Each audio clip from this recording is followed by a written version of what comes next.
Bonjour, bienvenue dans un nouveau moment salut. Donc aujourd'hui c'est un moment salut et non pas un moment debunk faux salut. Donc je voulais faire cette vidéo pour parler d'un sujet qui me tient vraiment à cœur et d'un magnifique verset que j'aime beaucoup, qui est Christ en vous, l'espérance de gloire.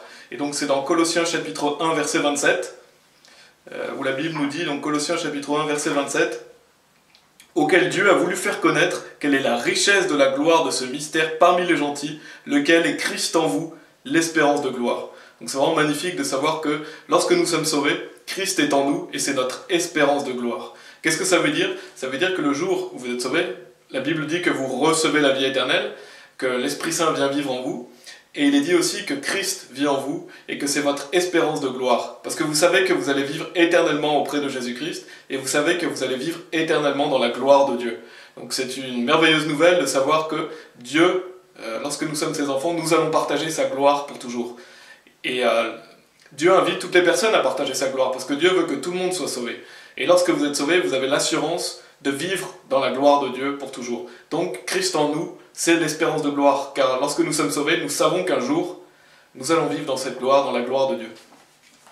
Et c'est un verset qui est magnifique aussi, parce qu'il prouve que le salut est pour toujours. Et il y a d'autres versets qu'on va voir qui prouvent que le salut est pour toujours. Et c'est pour ça que je voulais en faire un moment salut. On l'a déjà vu dans d'autres moments salut.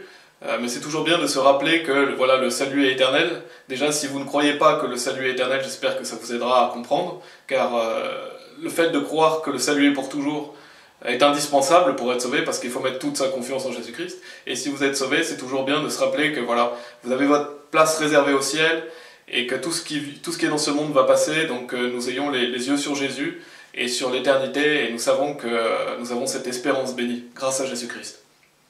Donc il est dit, aussi on va lire en Romains chapitre 8, verset 10, où la Bible nous dit « Et si Christ est en vous », donc on revoit cette notion de Christ en vous, « le corps est mort à cause du péché, mais l'esprit est la vie à cause de la droiture, ou à cause de la justice. » Donc la Bible nous dit donc que Christ est en nous, Christ vit en vous.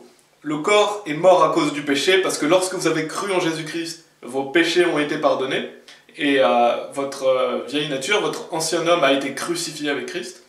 Mais l'esprit est la vie à cause de la droiture. Votre esprit est devenu vivant, le Saint-Esprit vit en vous, donc vous êtes justifiés devant Dieu. Et donc ce verset montre encore une fois cette notion de Christ en vous.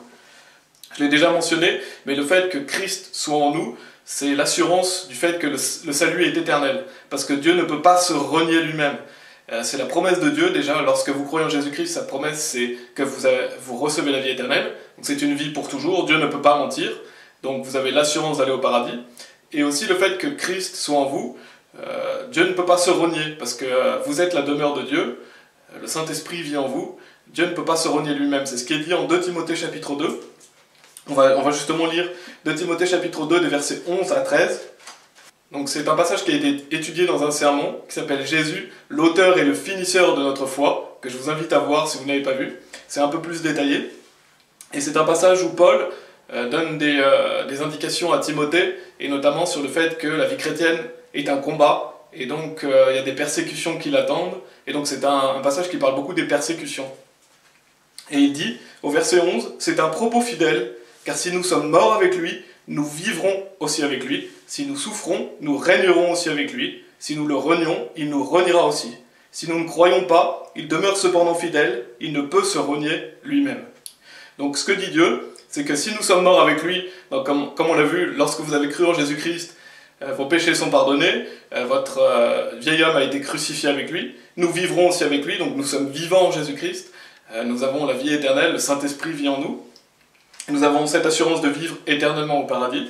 Si nous souffrons, nous régnerons aussi avec lui. Donc le fait de souffrir pour Christ, ça demande de vivre par l'Esprit, ça demande des œuvres, et c'est ce que Dieu attend de nous en tant que chrétiens, de subir, enfin d'endurer la persécution, de souffrir pour son nom, pour sa gloire, et donc vous régnerez avec lui si vous souffrez avec lui. Et ça, c'est pas automatique. Malheureusement, tous les chrétiens ne vivent pas pour Dieu. Dieu veut que vous viviez pour lui, parce que si vous vivez pour Dieu, la Bible dit que tous ceux qui vivent pieusement en Jésus-Christ vivront la persécution.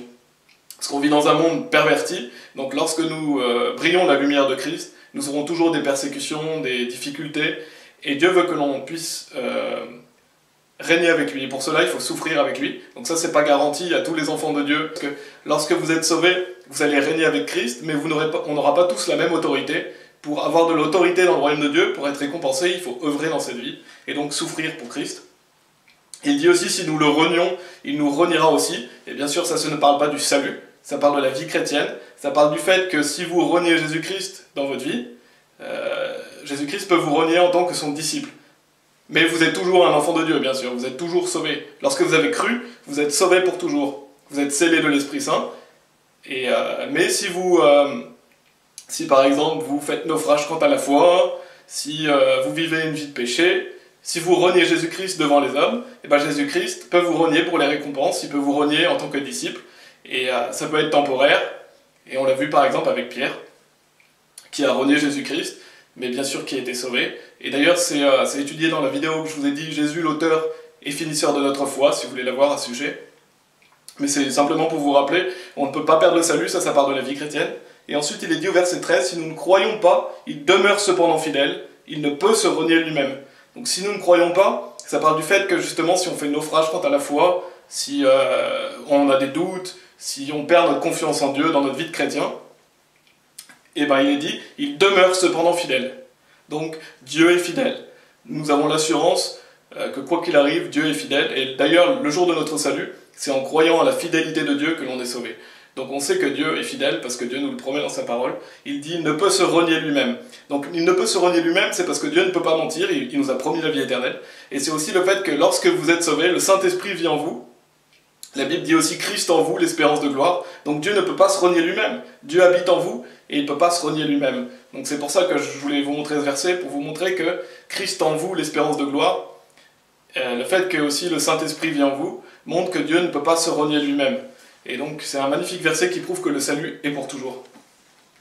Je voulais aussi aller à Éphésiens chapitre 2 pour lire les versets 5 et 6 qui nous disent, c'est-à-dire, lorsque nous étions morts dans les péchés, il nous a vivifiés ensemble avec Christ, par grâce vous êtes sauvés, et il nous a ressuscités ensemble, et nous a fait asseoir ensemble dans les lieux célestes en Christ Jésus. Donc c'est le verset, notamment la fin du verset 6 que je voulais noter, où il est dit « Et nous a fait asseoir ensemble dans les lieux célestes en Christ Jésus ».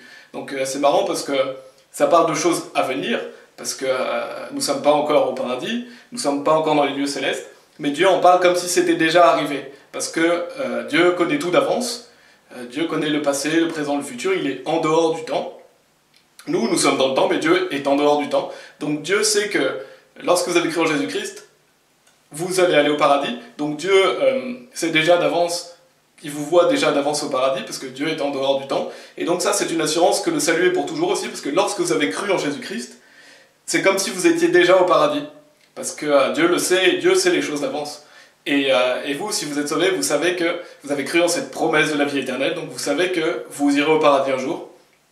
Et Dieu nous le rappelle, et nous montre que nous sommes assis ensemble dans les lieux célestes en Christ Jésus. Donc nous sommes en Christ Jésus, et c'est comme si nous étions auprès du Seigneur, déjà dans les lieux célestes, dans la gloire de Dieu. Donc ça c'est vraiment un verset magnifique aussi qui prouve encore une fois que le salut est pour toujours, et que lorsque vous avez cru en Jésus-Christ, vos péchés passés, présents et futurs ont été pardonnés, et donc Dieu a fait de vous une nouvelle créature, et cette nouvelle créature, Dieu la voit déjà au paradis, parce qu'il connaît tout d'avance.